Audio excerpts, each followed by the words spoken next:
राधे राधे, जय गंगा मैया, जय प्रयागराज।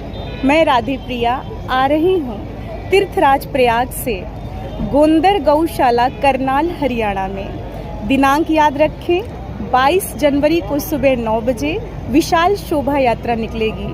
तो आप सभी श्रद्धालु भक्तगण ज़्यादा से ज़्यादा संख्या में कलश यात्रा में शामिल हों और 23 जनवरी से 29 जनवरी तक विशाल एवं भव्य श्रीमद् भागवत कथा का आयोजन किया गया है गोंदर गौशाला करनाल हरियाणा में। तो आप सभी अधिक से अधिक श्रद्धालु भक्तगण कथा श्रवण करने हेतु पधारे और अपना मानव जीवन सफल बनावें। आप सब दर्शन करें प्रयागराज से माँ गंगा का सुंदर पावन तट।